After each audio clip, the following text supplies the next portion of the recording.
ذرا ایک لمحے کے لیے تصور کیجئے کہ ایک عورت 9 ماہ اپنے جسم میں ایک نئی زندگی کو پروان چڑھایا ہے اور راتوں کی نیند قربان کی ہے اس نے، اپنے جسم، اپنے آرام، اپنے خوابوں اور کبھی کبھی اپنے کیریئر تک کو وہ داؤ پہ لگا دیتی ہے۔ اور پھر جب بچہ دنیا میں آتا ہے تو سب کی توجہ جو ہے وہ بچے پر چلی جاتی ہے۔ مگر اس عورت کا کیا کسی نے اس سے پوچھا کہ وہ کیسی ہے؟ کیا کسی نے جاننے کی کوشش کی کہ اس کے دل پر کیا گزر رہی ہے؟ کیا کسی نے دیکھا کہ اس کی تھکن صرف جسمانی نہیں ہے بلکہ ذہنی اور جذباتی بھی ہے؟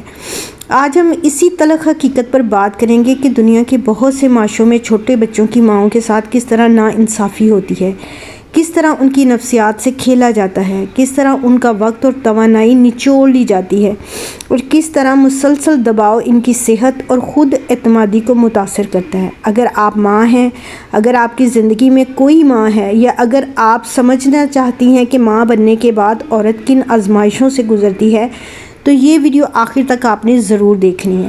السلام علیکم، کیسے ہیں جی آپ سب لوگ؟ امید ہے کہ آپ سب لوگ ٹھیک ٹھاک ہوں گے، خوش باش ہوں گے۔ اللہ تعالیٰ ہمیشہ آپ کو خوش رکھے۔ سب سے پہلے آپ نے کر لینا ہے میرے چینل کو سبسکرائب، ویڈیو کو لائک، کمنٹ اور شیئر، اور اپنا فیڈ بیک ضرور دیا کریں کہ آپ کو کون سی بات اچھی لگ رہی ہے اور کون سی بری لگ رہی ہے، تاکہ جو بات آپ کو اچھی نہیں لگ رہی میں اس کو بہتر کرنے کی کوشش کروں۔ اور آج میں نے پلاؤ بنانا تھا کیونکہ مجھے کل سے بخار تھا تو کھانا اور ہر چیز مجھے کڑوی لگ رہی تھی، تو میں نے کہا چلو چاول بنا لیتے ہیں، بچے بھی خوش ہو کے کھا لیتے ہیں اور میں بھی کھا لوں گی۔ ایک تو چاولوں کے بارے میں نے آپ سے ٹپ شیئر کرنی تھی وہ یہ ہے کہ آج کل بہت مہنگائی کا زمانہ ہے، تو ہر بندے کے اخراجات بہت زیادہ ہو گئے ہیں۔ اب گرمی ہے تو گرمیوں میں ظاہر ہے بلوں کی بھی بھرمار ہوگی، ہم نے اے سی بھی چلانے ہیں۔ تو میں جب گھر میں پلاؤ یا چاول یا بریانی بناتی ہوں تو اس کے لیے جو میں چاول استعمال کرتی ہوں وہ جس کو کہتے ہیں دواڑ، وہ چاول کا بس کونا ٹوٹا ہوتا ہے، میں وہ والے چاول منگواتی ہوں۔ وہ گھر کے لیے میں وہ چاول بناتی ہوں اور ٹھیک بنتے ہیں، وہ بھی اچھے بنتے ہیں، بس زیادہ لمبے نہیں ہوتے۔ اور اچھے والے چاول جو ہے وہ میں الگ رکھتی ہوں، وہ کبھی کبھار جب مہمان آ جاتے ہیں تو ان کے لیے اچھے والے چاول بناتی ہوں، لیکن دونوں کا ٹیسٹ ایک ہی ہوتا ہے، ایک ہی قسم کے ہوتے ہیں۔ صرف جو دواڑ ہوتا ہے اس کا کونا ٹوٹا ہوتا ہے، اور وہ جو دوسرے والے چاول ہوتے ہیں اس سے تھوڑا سا آپ کو سستا پڑ جاتا ہے۔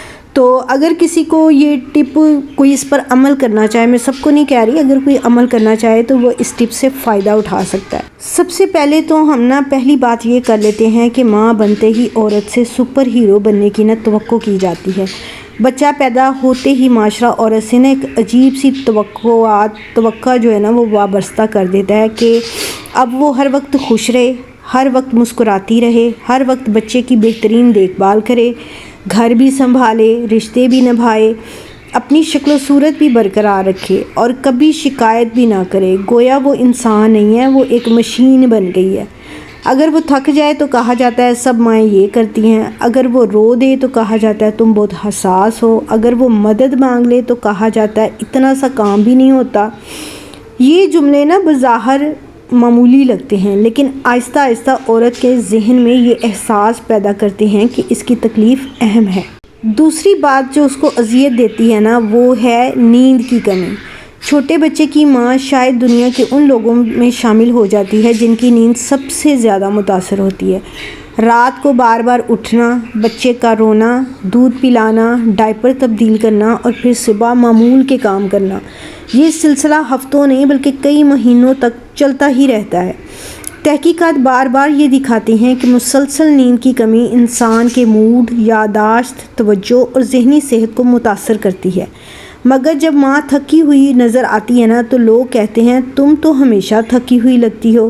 کوئی یہ نہیں سوچتا کہ شاید اس نے پوری رات 2 یا 3 گھنٹے کی ٹوٹی پھوٹی سی نیند لی ہے۔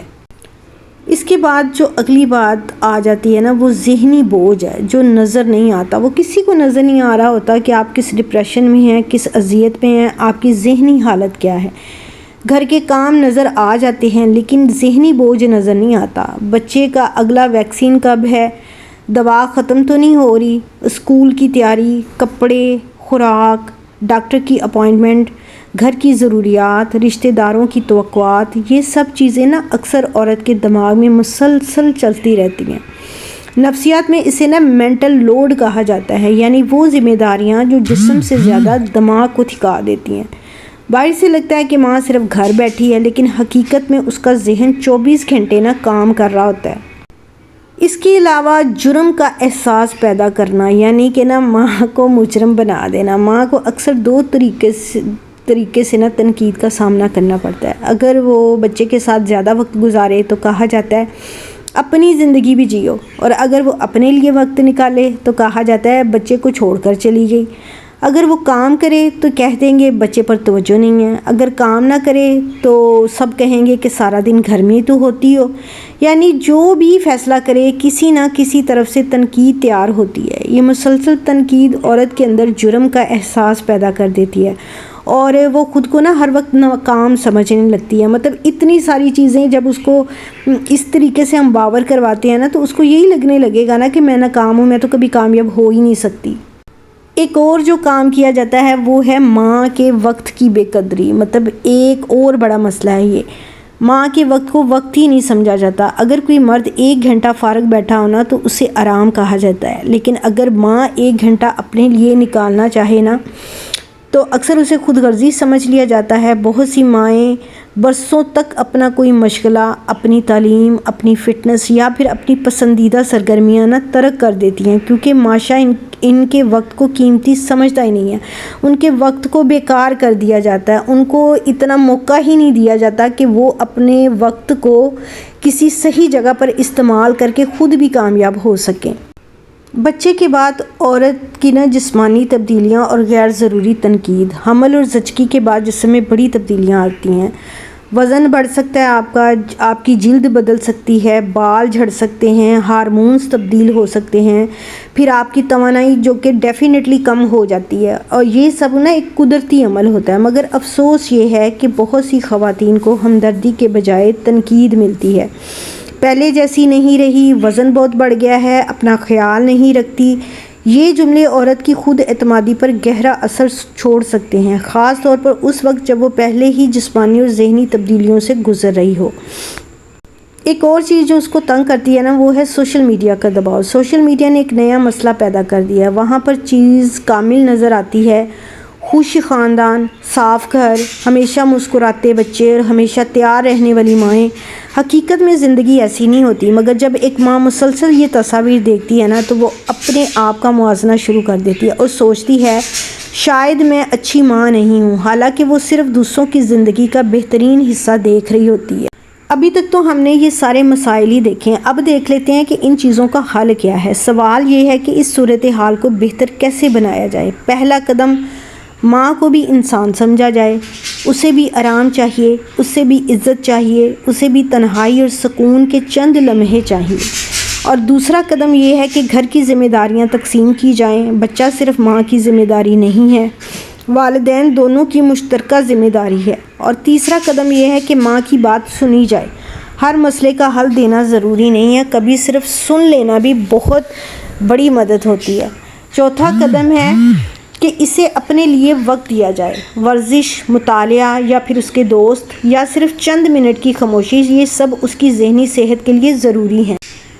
آخر میں ماں کوئی فرشتہ نہیں ہے، کوئی روبوٹ نہیں ہے، کوئی سپر ہیرو بھی نہیں ہے، وہ ایک انسان ہے جس کے خواب بھی ہیں، اس کے جذبات بھی ہیں، اس کو تھکن بھی ہو جاتی ہے، وہ تھک جاتی ہے۔ اگر ہم واقعی ہی بچوں کی بہتر پرورش چاہتے ہیں تو سب سے پہلے ان ماؤں کا خیال رکھنا ہوگا جو ان بچوں کی پرورش کر رہی ہیں، کیونکہ ایک تھکی ہوئی، دکھی اور تنہا ماں سے ہم ایک خوشحال نسل کی توقع نہیں کر سکتے۔ اور یاد رکھیے، بچے صرف ماں کی گود میں نہیں پلتے، وہ اس ماحول میں پلتے ہیں جو ہم ماں کے لیے بناتے ہیں۔ اگر آپ اس موضوع سے اتفاق کرتے ہیں تو ویڈیو کو لائک کیجئے، شیئر کیجئے اور کمنٹس میں ضرور بتائیے کہ ہمارے معاشرے میں ماؤں کی قربانیوں کو واقعی وہ عزت ملتی ہے جس کی وہ حقدار ہے۔